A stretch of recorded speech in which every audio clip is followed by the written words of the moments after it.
नमस्कार दोस्तों, मेरा नाम है पंकज दुबे और आज हम बात करने वाले हैं दोस्तों पीएम मोदी के बारे में।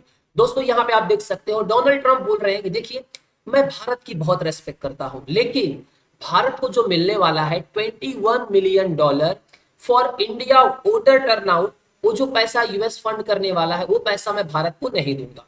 उसके लिए डोनाल्ड ट्रंप ने बोला देखिए, भारत के पास तो बहुत पैसा है, भारत के पैसे की काहे की कमी। तो जो यूएस एड फंडिंग करता है $21 मिलियन का वोटर टर्नआउट इन इंडिया, तो ये फंडिंग मैं रोक दूंगा।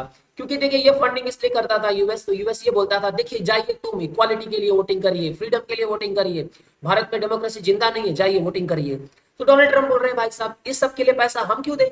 बात तो ठीक है। देखिए दोस्तों, इसको लेकर के अलग ही एक बोलते ना कहानी चलती रहती है हमेशा।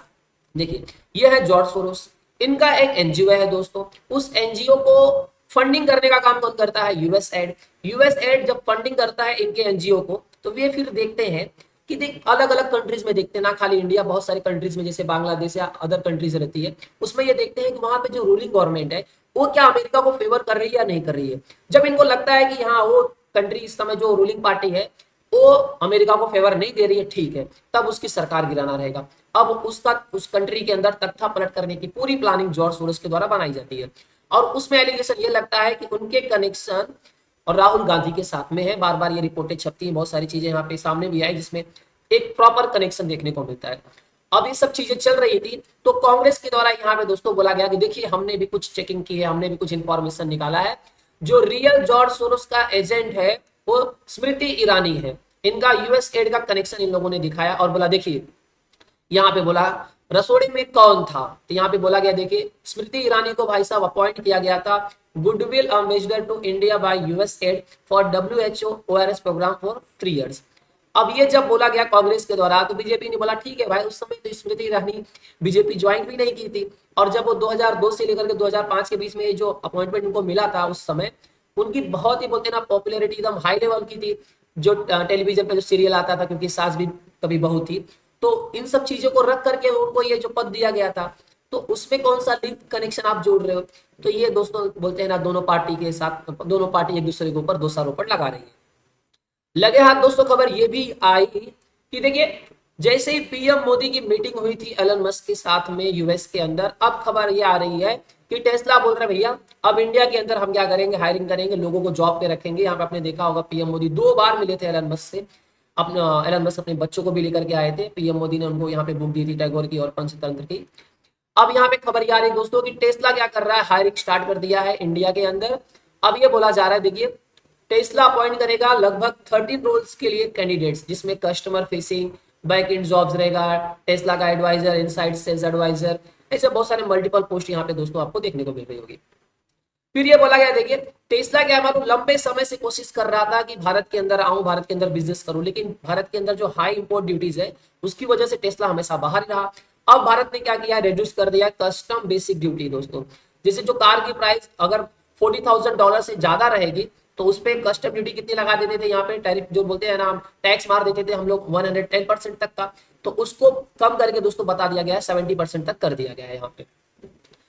लगे हाथ दोस्तों, खबर ये भी आई कि पीएम मोदी ने श्रद्धांजलि दी है छत्रपति शिवाजी महाराज को उनके जन्म दिवस के अवसर पर। दोस्तों यहाँ पे आप देख सकते हो, पीएम मोदी ने सोशल मीडिया एक्स पर लिखा कि मैं छत्रपति शिवाजी महाराज को उनके जयंती पर श्रद्धांजलि अर्पित करता हूं।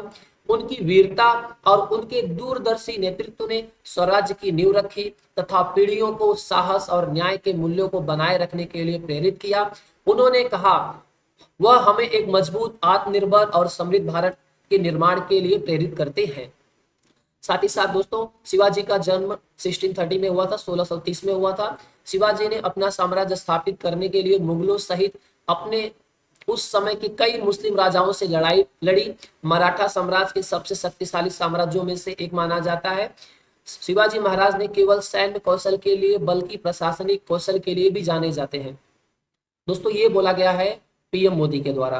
दोस्तों खबर ये भी आई कि यहाँ पे बताया जा रहा है कि गणेश कुमार को अपॉइंट किया गया है दोस्तों सीईसी, आफ्टर जो पैनल हुआ पीएम मोदी और राहुल गांधी जब मिले उसके बाद में। तो खबर ये आई कि कांग्रेस बोल रही भैया, आप तो आपका जो ये सिलेक्शन प्रोसेस है ये तो इग्नोर कर रहा है सुप्रीम कोर्ट के गाइडलाइंस को। तो दोस्तों यहाँ पे आप देख रहे हो, ये है गणेश कुमार, ये है IAS ऑफिसर दोस्तों 1988 के बैच के, और ये retired secretary of ministry of corporation भी रह चुके हैं। उसके बाद इनको अपॉइंट किया गया इलेक्शन कमिश्नर लास्ट ईयर। अब इनको अपॉइंट किया जा रहा है India's next chief election commissioner अब बाय प्रेसिडेंट द्रौपदी मुर्मू के द्वारा दोस्तों। उसके साथ ही साथ दोस्तों खबर यहाँ पे ये भी है कि ऋषि सुनक मिले हैं पीएम मोदी से, और पीएम मोदी ने क्या की है, तस्वीरें यहाँ पे दोस्तों शेयर की है। तो आप यहाँ पे देख सकते हो, पीएम मोदी ने लिखा कि it was delighted to meet former UK PM mister Rishi Sunak. यहाँ पे उन्होंने बोला कि उनके परिवार से मिला और ऋषि सुनक से मिला, बहुत अच्छी बातें हुई हम दोनों जन के बीच में बहुत सारे सब्जेक्ट्स पे। और मिस्टर ऋषि सुनक इंडिया के एक अच्छे दोस्त हैं, और उनकी बड़ी इच्छा है कि यूके और इंडिया के बीच में जो संबंध है, जो रिश्ते हैं, उसको और ज्यादा अधिक मात्रा में मजबूत किया जाए। साथ ही साथ दोस्तों खबर यहाँ पे ये भी आई, कतर बोल रहा है कि हम $10 बिलियन इन्वेस्ट करेंगे भारत के अंदर।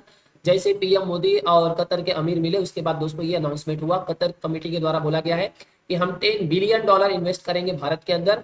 और कतर इन्वेस्टमेंट अथॉरिटी क्या करेगी, जल्द ही एक ऑफिस ओपन करने वाली है दोस्तों भारत के अंदर।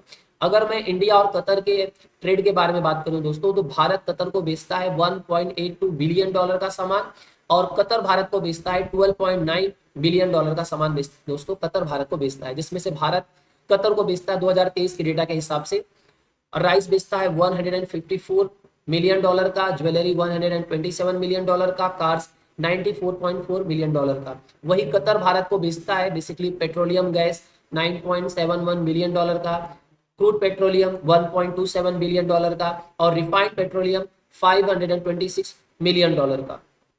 लगे हाथ दोस्तों खबर ये भी आई कि पीएम मोदी नींव रखेंगे दुनिया के सेकेंड हाईएस्ट ट्रैक का, जो उत्तराखंड के अंदर है दोस्तों। इससे बताया जा रहा है कि टूरिज्म को एक बहुत बड़ा बूस्ट मिलेगा। तो दोस्तों यहाँ पे आप देख सकते हो, खबर ये आ रही है कि पीएम मोदी जाएंगे गंगोत्री मुखुम 17 फरवरी को, और वहां पे इनॉग्रेट करेंगे विंटर यात्रा टू उत्तराखंड। यहाँ पे बताया जा रहा है कि जब पीएम मोदी आएंगे तो वो नींव रखेंगे, फाउंडेशन स्टोन जनकतला ट्रैक का दोस्तों, जनकताल ट्रैक का, और जो दुनिया का सबसे सेकेंड बोलते हैं ना हाईएस्ट ट्रैकिंग रूट बनने वाला है। इससे क्या होगा, ये प्रमोट करेगा विंटर टूरिज्म उत्तराखंड के अंदर। यहाँ पे आप देख सकते हो दोस्तों, ये है भारत, यहाँ पे नेपाल, और इसके बाजू में आपको देखने को मिलेगा दोस्तों Uttarakhand.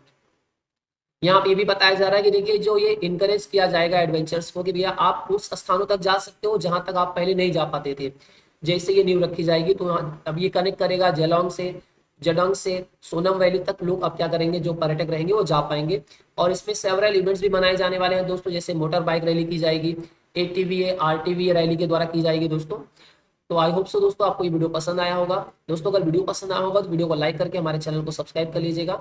And thank you so much for watching this video.